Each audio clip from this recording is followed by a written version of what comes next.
Welcome back to another episode of the Campfire Collection. I'm your host, Megan Slonsky, and today's topic is a little bit different than what you're used to.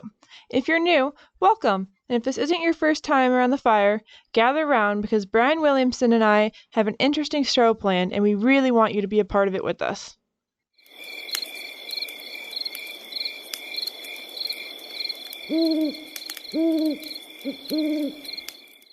Tonight, we've got a rather different program for you.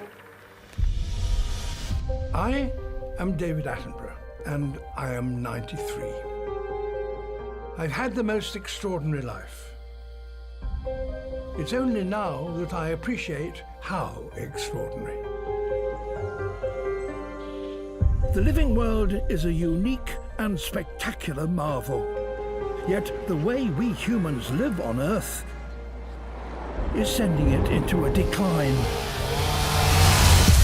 Human beings have overrun the world. We're replacing the wild with the tame. This film is my witness statement and my vision of the future. The story of how we came to make this our greatest mistake. And how, if we act now, we can yet put it right.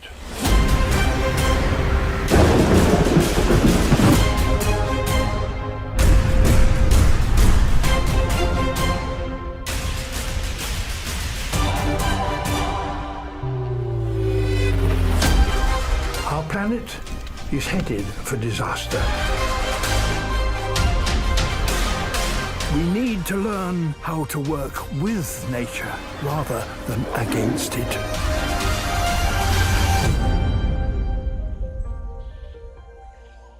And I'm going to tell you how.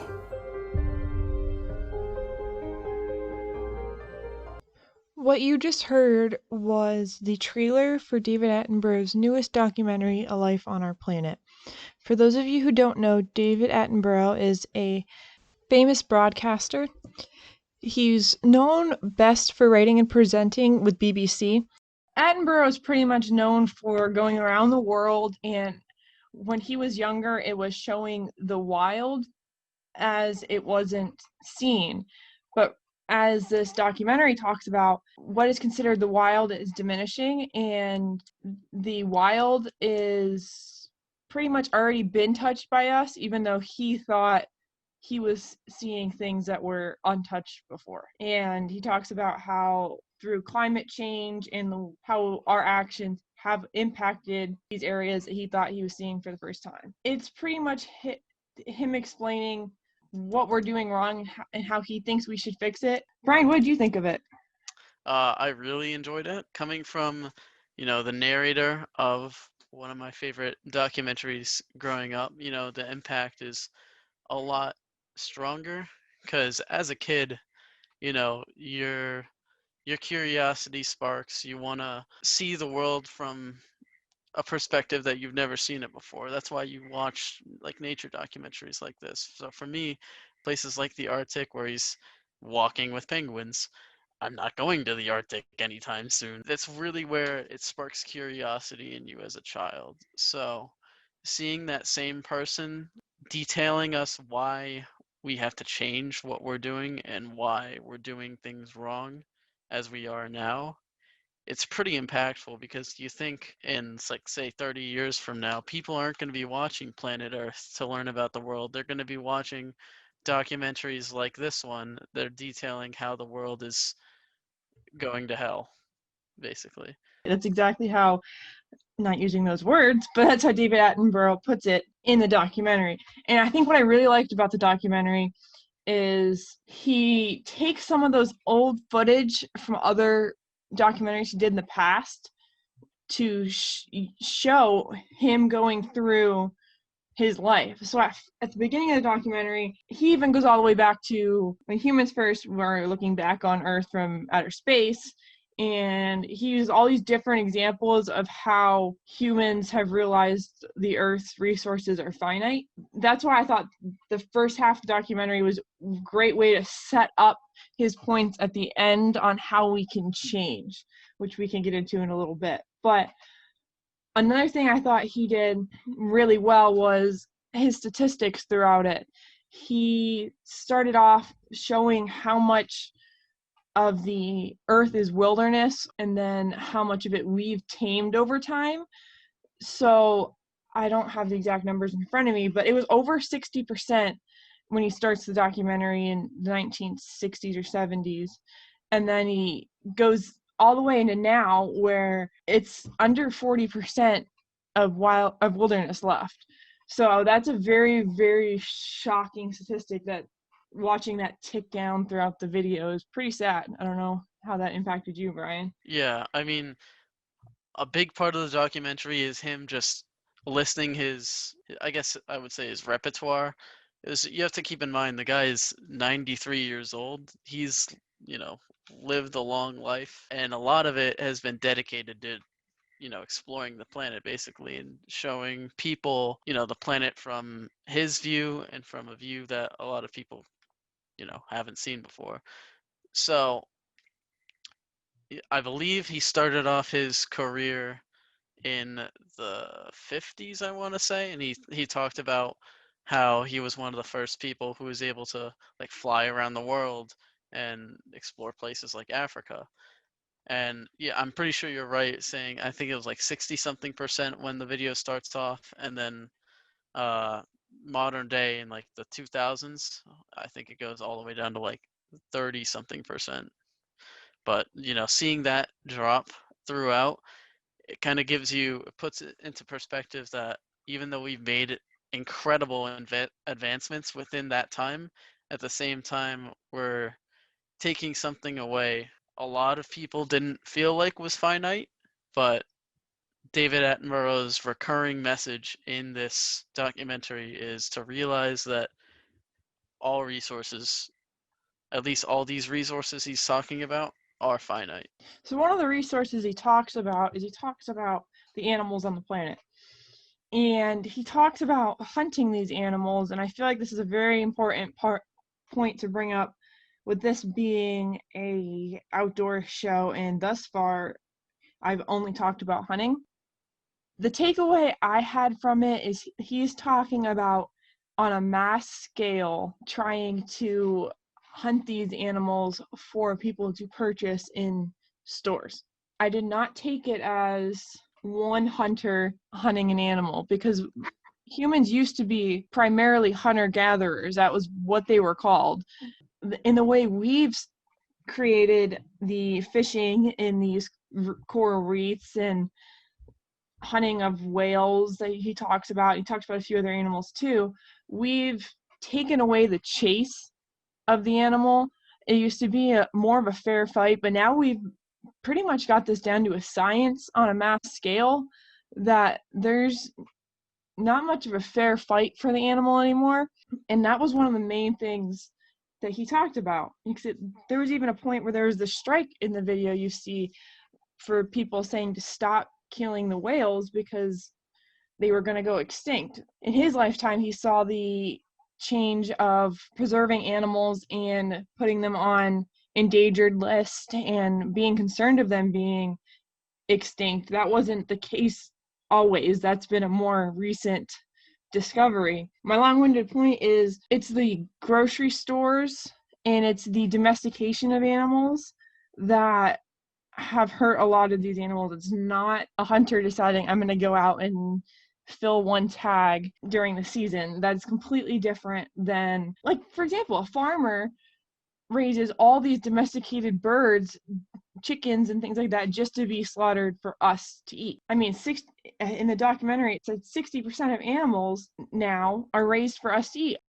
I remember a big point of his of the documentary was telling us how although we have come far in society and how we've developed technologies over the years, there are cons to the lifestyle that we've chosen. He compared and contrasted a lot the pros and cons between hunter-gatherers and, you know, as we are primarily farmers and herders. So he talked a lot about how hunter-gatherers, like, they would always be moving. So you wouldn't really be able to settle down and expand a big area. because you'd always be moving according to whether or not there were animals and stuff like that. Because if there are no animals for you to hunt, you kind of can't hunt. It's kind of a Yeah, hard thing to do. so yeah, going off that, earlier in his career, he does a lot of research in New Guinea, where they're very cutthroat. They pretty much live off the land there. And the point he made with talking about them was they don't take more than they need either. With the huge rise in domesticated animals and how we're going to restaurants and all this stuff, there's a lot of waste.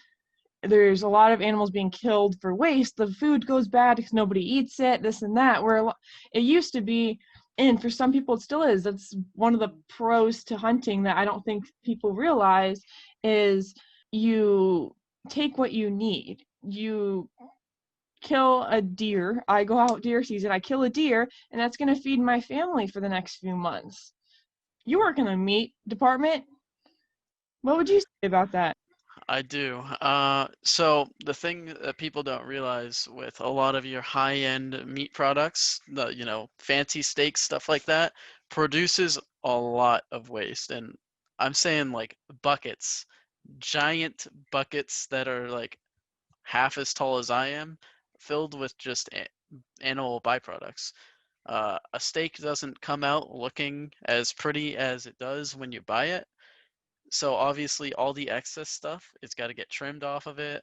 And where does that go? It goes in a waste bin. I mean, sure, we make things out of said waste, but at the same time, you look at hunter-gatherers, thousands of years ago, and there wouldn't be nearly as much waste, I guarantee it, because today we're so concerned about selling a product to people and how it has to look pretty. Back then, it's just if I can eat it, then I will eat it because I need to survive. Today, there's no sense of it's not the same sense of urgency that we used to have. That kind of segues into another of David Attenborough's points. In today's I guess culture, we have a very limited diet compared to that of like thousands of years ago.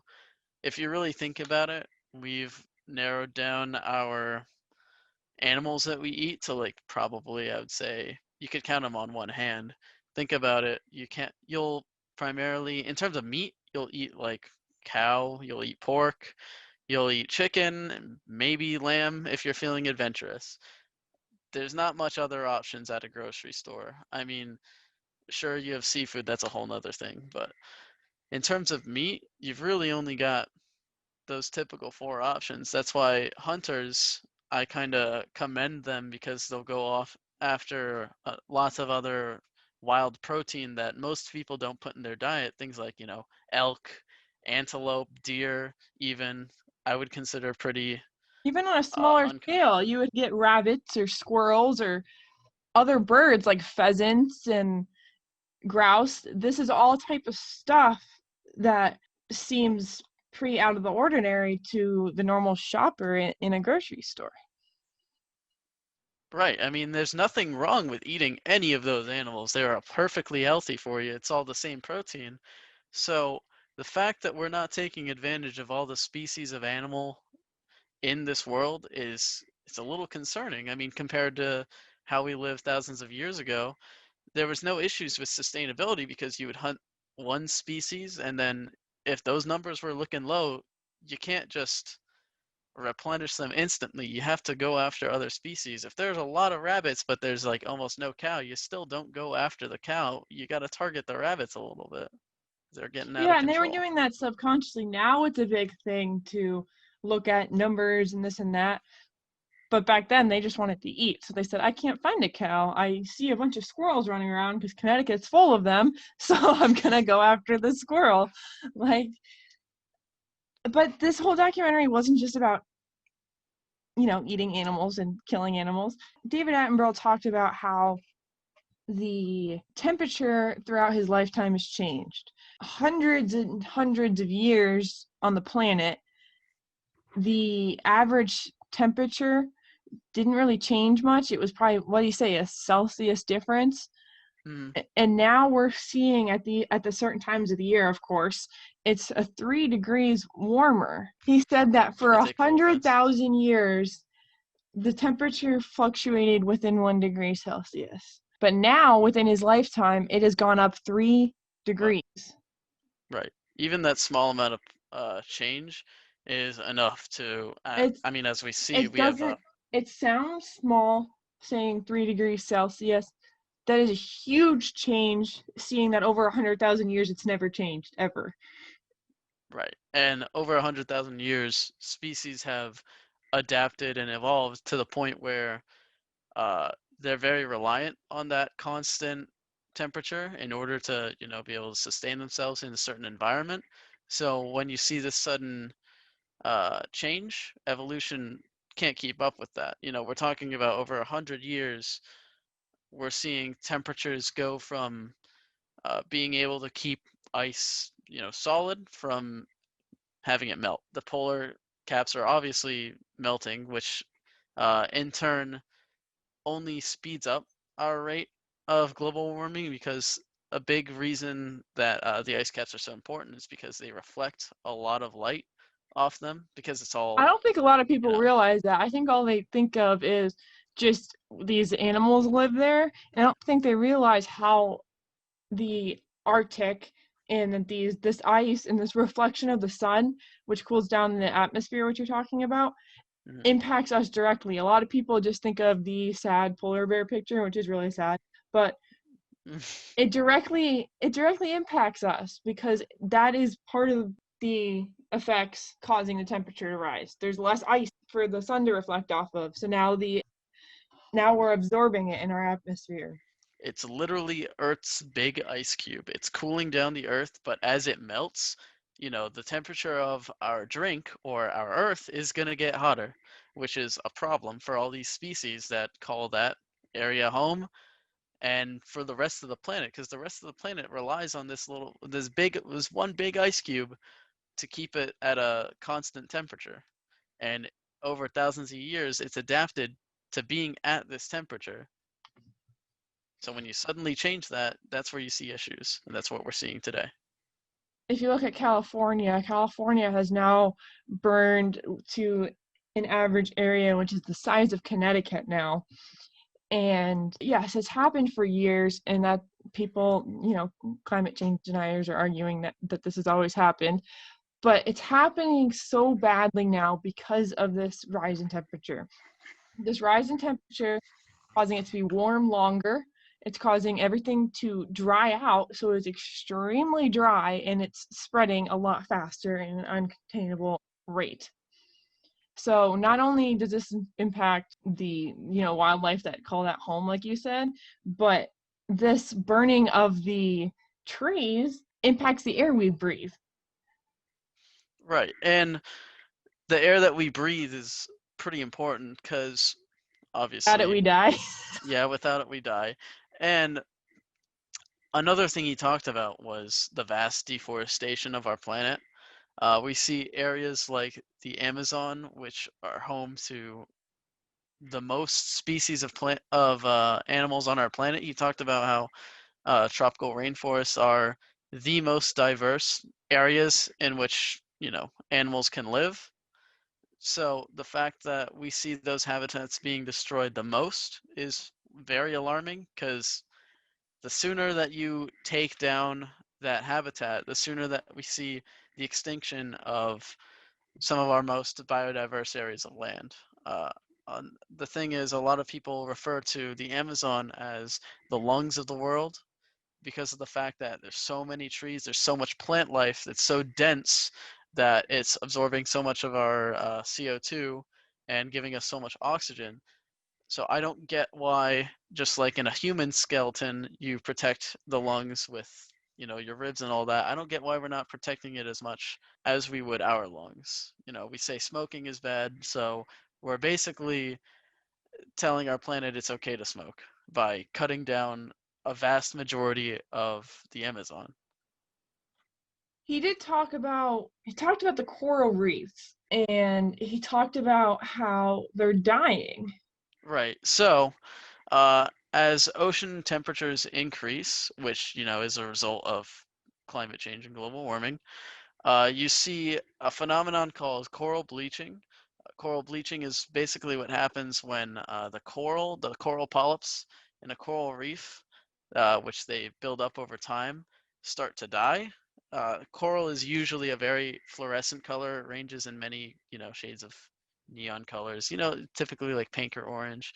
But when you see these areas affected by changes in ocean acidity levels due to CO2 or warmer temperatures, you'll find that the coral begins to die, so it becomes a very pale white color, and that's the phenomenon we know as coral bleaching.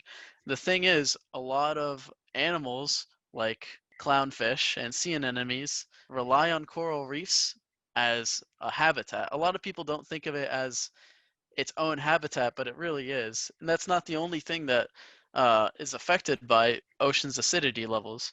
If the ocean acidity levels and temperatures keep increasing, then the fish that we eat is no longer going to be edible because they're going to be dead. And you don't want a sustainable food population like that, like fish. We have a very large fishing industry across the globe. Some cultures are very dependent on fishing industries. So the fact that we're not protecting our oceans and letting them become more acidic and raise in temperature to where we'll soon start to see all these species die off, it's pretty alarming. There were some solutions that Attenborough proposed. They're obviously not easy ones, and they're ones that are going to be very hard for people to accept. I mean, people aren't even accepting simple solutions like not giving out straws or the plastic bag tax. It's little things like that that had people up in arms. I couldn't even imagine trying to, at a more of a larger scale, telling people you have to change your diet or Right. your lifestyle more so than plastic bags. Yeah, because obviously he mentioned how little species that we eat. So, an obvious solution of that would be, increasing our range of, I would say, comfort. If you eat more, a wider range of things, it becomes easier to sustainably farm other things. You can't just have, a good 80% of the world, or sorry, 60% of the world's animals dedicated to just being livestock. That's part of what's causing the CO2 problems. And one thing I found very ridiculous is the fact that he mentioned certain areas of the world with crops, how little diversity there is even in plants. He said of the 21, I want to say it was like 21,000 edible species of plants, we only eat 150, and the biggest one being sugarcane, followed by rice and wheat. A big way to reduce emissions is by, targeting the big emitters, which would be livestock production. So he talks a bit about reducing our meat intake. For a lot of people, that's not going to be very easy considering uh, we have butcher shops for a reason. Steaks and stuff like that are a pretty big thing, especially in the US, I would say. When I heard him say reducing your meat intake, I agreed with them to a point. I understood it as reducing our meat intake on the domesticated level. That's true. Which is, he says we have to reduce our meat intake for the people that aren't like hunter-gatherers. Hunter-gatherers, again, there's the chase involved and there's so many other things, and they only take what they need. If we reduce the people that go out and buy meat, so they won't be producing as much, then that's a little bit different and there won't be this domesticated issue. I didn't take it as everybody should just stop eating meat altogether. He was not saying, oh, let's all be vegetarians now. That's not the point I took from it. I'm sure vegetarians are going to argue otherwise. They're all going to use this documentary and say, look, David Attenborough said be vegetarian now. No, Uh, that's not at all how I interpreted what he said. sure, if I put a steak in front of him, he'd still eat it. The other thing I wanted to point out was he didn't just sit there and talk about our eating habits, because again, he's not saying everybody be vegan. He talked about using renewable energy and not relying on fossil fuels and things like that. That is also going to be very, very, very, very hard with our society. Go ahead. Right. So especially because we're, at least us two personally, we're in the US. The US is known for being oil hungry. We'll definitely see some sort of pushback from going to all things that are like all electrical cars. As we see, a Tesla from Elon Musk is not exactly cheap. It's definitely cheaper to go get a used car that runs on gas than going to Elon Musk and getting a Tesla, which is, electric. But it's obviously going to be healthier for the environment, but are we going to see people making that sacrifice? That's the real thing. We need not only a change in stuff like that we use, but we also need a change in culture, that we have to think for the better of society as well as the betterment of ourselves. But we have to realize at a certain point that in order to better ourselves, there has to be a society, and there won't be a society if the society is burnt to a crisp because of global warming. I think the sooner that we realize that, and the sooner that we start making certain sacrifices so that we can, still exist, the sooner we'll see a change, because David Attenborough mentions it's not too late. Eventually, we will see a snowballing effect, and as ice caps continue to melt, they'll only melt even more until we have none left.